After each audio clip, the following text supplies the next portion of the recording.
Récemment, une photo d'Eric Moon est devenue virale sur les réseaux coréens. Pour rappel, Eric est un membre du boys band chinois qui a débuté en 98 sous l'ASM. La particularité du groupe, c'est qu'il est celui avec la plus longue période d'activité de l'histoire, puisque ce dernier n'a toujours pas officiellement disband. En tout cas, Eric a épousé l'actrice Nahemi en 2017 et ils ont eu un fils en mars dernier. Depuis, il a été absent des plateaux et de l'industrie TV et de l'industrie de l'entertainment. Et les fans étaient impatients d'avoir des nouvelles du membre, mais maintenant ils se disent inquiets. En fait, la récente photo de l'artiste partagée en ligne montrait Eric, mais vraiment fatigué, et certains affirmaient qu'il était méconnaissable. En commentaire de la photo, on pouvait lire « Je peux sentir le passage du temps, ce n'est pas le Eric que j'ai connu. J'espère qu'il n'est pas malade, il doit prendre soin de lui. » Mais d'autres affirment que son visuel est tout à fait normal, et qu'il n'y a pas de quoi s'inquiéter. Les réactions affirmaient « Il a l'air à l'aise, c'est une personne avant d'être une célébrité. C'est juste un homme normal dans la quarantaine en fait. » Les amis, petit rappel pour vous dire que cette vidéo fait partie du concours K-Wall. Pour ceux n'étant pas au courant, le K-Wall c'est un event qu'on tient tous les ans en fin d'année. Cette année, le K-Wall, c'est une vidéo par jour du 1er décembre jusqu'au 24. On traite plusieurs sujets intéressants et pour vous remercier de votre soutien, on tire au sort 3 gagnants à la fin du K-Wall. Pour faire partie des 3 gagnants et gagner un light stick de votre choix, il vous suffit d'être abonné à la chaîne, de liker et de laisser un commentaire sur toutes les vidéos du K-Wall. Si vous ne savez pas quoi commenter, laissez simplement un emoji pastèque. On a créé une playlist des vidéos K-Wall pour ceux que ça intéresse. Bon, n'oubliez pas de participer et on passe à la suite.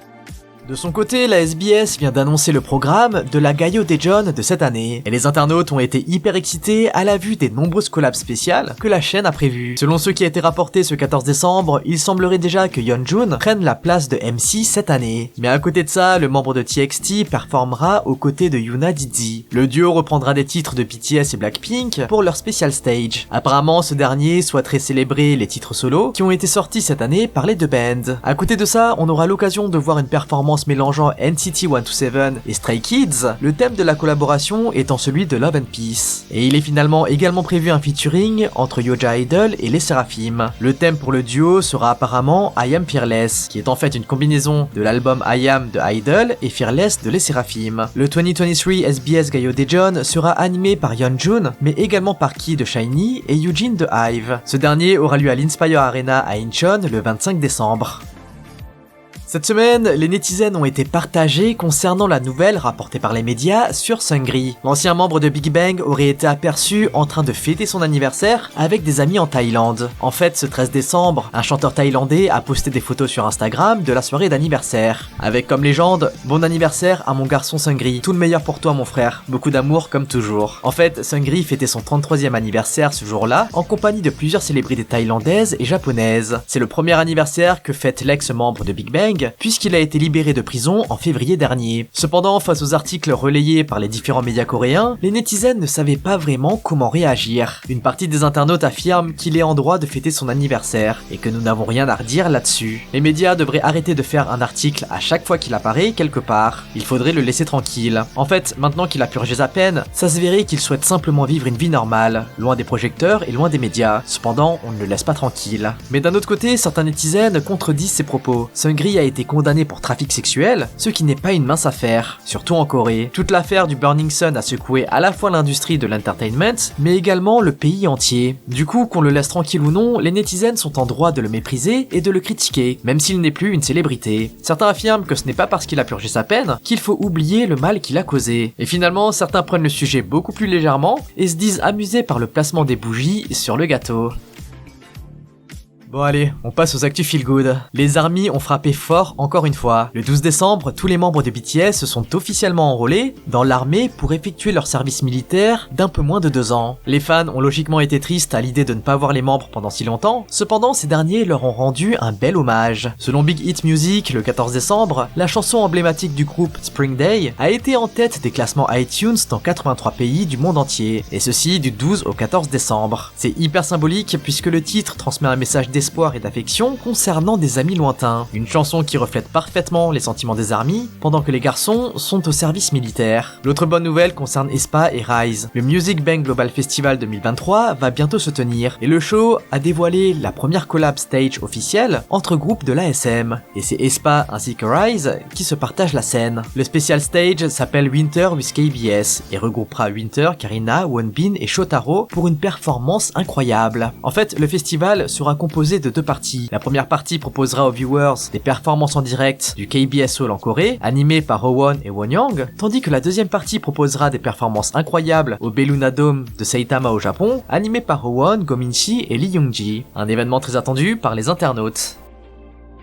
Du côté de la YG, les choses ne se passent pas aussi bien pour le nouveau band du label. Depuis les débuts de Baby Monster, le groupe fait face à de nombreuses critiques pour afficher un début de song qui n'est pas à la hauteur des attentes. Mais à côté de ça, de nombreux netizens s'interrogent sur les méthodes de promotion de YG pour leur nouveau girls band. Habituellement, lorsqu'un nouveau groupe de K-pop, en particulier ceux des plus grands labels, font leur début, ces derniers font la promotion de leur début de song en se produisant dans des émissions musicales et en étant très actifs sur les réseaux sociaux. Mais ici, en plus d'avoir une activité assez pauvre sur les réseaux, le groupe ne se produit dans aucune émission musicale et se contente de sortir que des special stages de Better Up. En fait, depuis ses débuts, il y a environ 2 semaines, Baby Monster a publié une version dance performance, une school version, apparemment en live, et une dance practice, en plus de la vidéo et de l'audio officiel. Même le compte TikTok officiel du band est principalement composé d'extraits des différentes vidéos et de tournages en coulisses, sans beaucoup d'activités des filles en dehors de ces vidéos qui permettraient de mieux les connaître. Et récemment, YG a annoncé une nouvelle special stage cette fois-ci, avec une version stade, dont la sortie est prévue pour le 16 décembre. Mais l'annonce a provoqué la confusion et aussi la colère chez les fans, qui ne semblent toujours pas comprendre quelle est la stratégie de promotion de Baby Monster. En ligne on pouvait lire: je suis pas sûr mais je pense que c'est pour compenser l'absence des music shows, non? YG n'a pas été capable de bien faire son travail et maintenant ils essayent de teaser un truc aussi classique qu'un special stage, comme un méga event.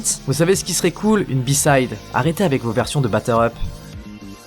Également, cette semaine, la nouvelle provenant du frère de Jungkook a fait le buzz. Il y a quelques jours, le maknae de BTS s'est enrôlé à l'armée, laissant les fans dans la hâte de le retrouver en 2025. Mais le grand frère de Jungkook voulait rapporter un peu de réconfort aux fans. Du coup, ce dernier a posté une photo et un message pour son jeune frère. La photo qu'il partagea montrait Jungkook en train de se raser les cheveux pour faire son service militaire. Et en message, on pouvait lire: en voyant la nouvelle de ton enrôlement, les souvenirs d'il y a 10 ans me reviennent à l'esprit. Et c'est étrange. Prends soin de toi et retrouvons-nous bientôt. Après le post, les internautes se sont dit ravis et fiers de voir la relation fusionnelle entre les deux frères. Mais d'autres ont été plus intéressés par la photo. En fait, tout le monde s'attendait à ce que Jungkook aille chez le coiffeur pour se raser, ou au moins se ferait aider par quelqu'un, comme son frère, qui était là pour prendre la photo. Mais apparemment non, le maknae a décidé de faire les choses à sa manière pour se préparer à l'armée. En commentaire sur les forums, on pouvait lire: se raser soi-même, c'est tellement Jungkook ça. Jungkook reste Jungkook jusqu'à la fin. Je peux pas croire qu'il se soit rasé les cheveux lui-même. C'est tellement drôle de voir comment il s'est coupé lui-même les cheveux.